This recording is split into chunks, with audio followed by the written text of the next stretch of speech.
Isaiah 53:1. This is the Lexham English Bible. Who has believed our message, and to whom has the arm of Yahweh been revealed? Now this is an example of parallelism. It's a literary device, and it's found in a lot of the poetic literature of the Bible. And what parallelism is rhyming thought. Like in our English poetry, it rhymes in sound. Well, in Hebrew poetry, it rhymes in thought. So in other words, the person who believes the message is the same person to whom the arm of Yahweh has been revealed. In order for us to see God in manifestation, and that's what the arm of the Lord being revealed is, in order to see God in manifestation, we have to believe what He says. That's barring an act of mercy. Now, I have to back up here because a lot of times we've hazed the line between grace and mercy. Grace is not the ability to fail with a false sense of dignity. Grace works on the front end. Grace is God's enabling upon us to succeed. Everything we will receive is by the grace of God. 2 Corinthians 9:6 says, He makes all grace abound towards us, that we will have all sufficiency. Grace is with a view of sufficiency and not of lacking. So historically, grace is with a view to lacking or falling short. I know I'm ugly, God knows I'm ugly, but we both pretend I'm not. And that's what we call grace. Well, that's not what grace is. No, grace is God working on the front end. It's God's enabling. There's even a lot of talk about God's unconditional grace. Well, James 4:6 says, God resists the proud, but gives grace to the humble. So humility is a condition for grace. So grace isn't unconditional. Humility is a condition. But also in the same sense, because everything we receive is by the grace of God, faith and belief is a condition for accessing God's grace and accessing God's enablement. Just like our scripture says, that's who the arm of the Lord has been revealed. That's a great picture of the arm of the Lord being revealed to us, is walking in a greater level of His grace. Now mercy is just when God acts on our behalf regardless of what we do. And the thing about the realm of mercy is that's God's domain. In Philippians 2, Paul talks about Epaphroditus, who had overworked himself. And there's a good principle in that. You know, even though we believe in healing, we have no right. There's been many revivals cut short because men of God didn't rest their body. They didn't rest, and because they didn't rest, they cut themselves short, and they suffered for it mentally and spiritually and physically because of that. And that was the case with Epaphroditus. He had overworked himself. And Paul said he received mercy, and Paul says he had also received mercy. But note the language. It's not, we were confident. It's we wasn't sure. That's the realm of mercy, and that's not the realm we want to live in. We want to live in the realm of God's grace, where we can expect to have results, and we can only do that when we, in one of those conditions, is believing the right report, believing the right message. And that's determined by who we decide to listen to and who we decide to believe. I recently read a book called Bottom of the Pool by Andy Andrews. It's a very good book, and I encourage you, if you can get the audio book, because he's just very entertaining in the way he reads also. But he tells of a man named Bob Beamon. He was an Olympic athlete in the long jump. And after barely qualifying, his mentor, Ralph Boston, came and whispered in his ear. And later on, we found out what he whispered in his ear. He said, take off early and you'll have room to spare. Give them 2 inches on the front, you'll take 2 feet when you land. Your legs have never been as strong as they are right now. At this moment, your body weighs nothing. Your mind has wings. Use them. Fly up, fly out. Well, he completed his long jump, and the photo equipment that measures the distance of the jump failed, so they had to take a tape measure the old-fashioned way, and they realized after they measured his distance, he had broke the world record by 2 feet. Now normally the record had been broken by inches, and so he shattered the world record, and a world record that still stands.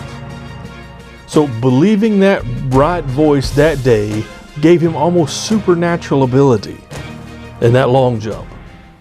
However, the experts begin to say how this was just lightning in a bottle, this is a one-time event, it was a fluke, and all these other things.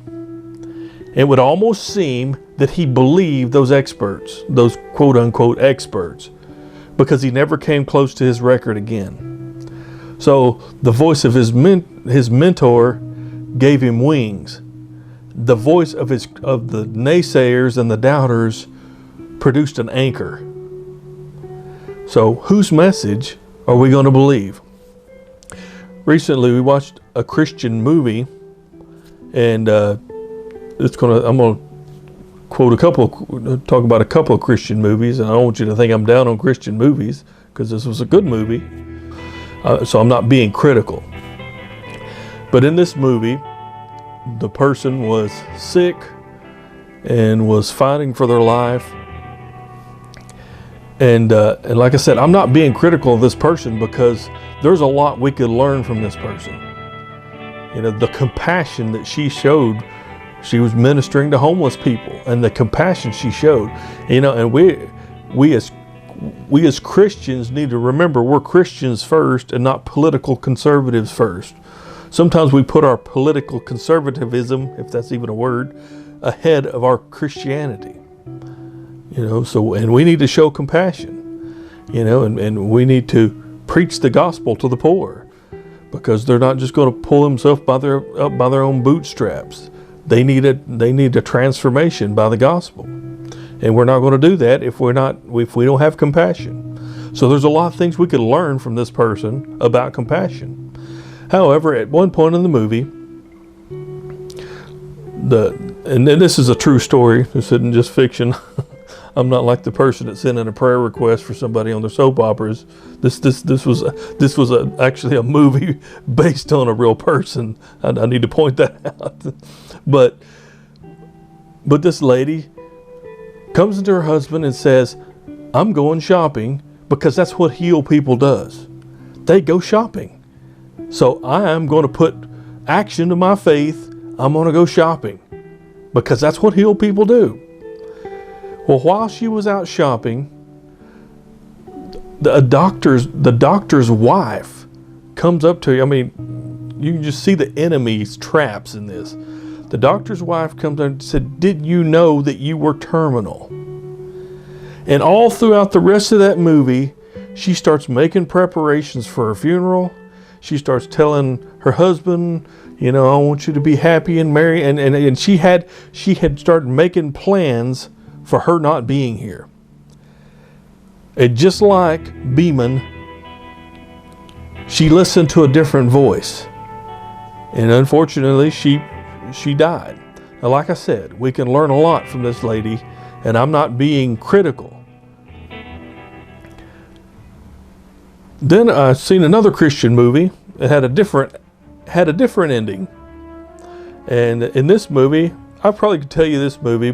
It was the movie Breakthrough, where the lady's son broke through the ice, and his brain was out without oxygen for a long time.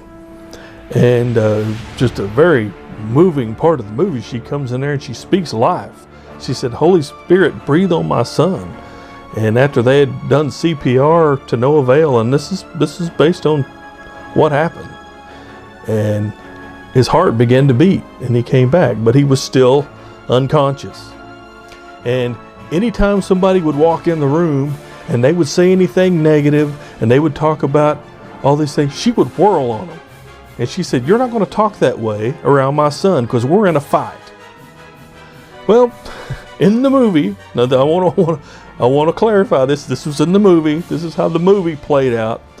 You know, her husband tells her she was being too harsh and being too harsh with people and all these things. And in the movie, she says, well, you know, I am being too harsh. I'm just going to put it in God's hands.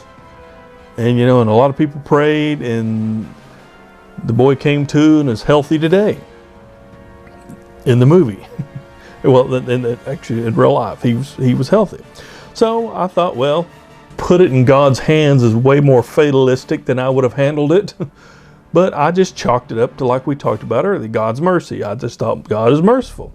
Well, you know, anytime I watch a movie and it had a lot of these mainstream actors in it, and I just kind of wondered how being in a faith-based film like that, it affected them. So this was my motivation. So I got on YouTube and started looking up interviews. Well, the main one I wanted to hear the interview from, you know, never did an interview, but some of them did interviews. But lo and behold, I came across the actual mom's testimony from that movie. And whenever she told the story, she told a different story. And she held to the fact that anytime somebody come in that was talking unbelief and was talking things negative and all these other things, she wouldn't have it. We're only going to speak words of faith. So that's what really happened. So regardless of how the movie depicts it, and I'm not, it was a good movie. I enjoyed the movie. It was a good movie. But regardless how the movie depicted it, that's what the lady that actually lived it said. She guarded what was said around her son because she knew whose message she had to believe, and she knew whose message she couldn't listen to. It's kind of like a greenhouse. You know, you have all these little plants in a greenhouse, and a lot of plants can't survive whenever they're really small. They can't survive out in the real world. So you have to protect those plants in a greenhouse. And eventually, you know, especially if it's like a tomato plant, it's almost a tree, you know, it'll finally grow to the point where it can survive out in the world. But in the same way, that's the way our faith is on sometimes. You know, things we're believing for. Maybe you're believing for your destiny. Maybe you're believing for healing. Maybe you're believing for prosperity or these other things. Early on, sometimes these things are very fragile, and you have to decide that you may have to shut out certain voices. There's certain voices I don't need to listen to right now. I don't need that message coming into my life. So, just a thought. Whose message are you going to believe? And if necessary, what voices are you going to completely shut out of your life? Thanks for watching. God bless.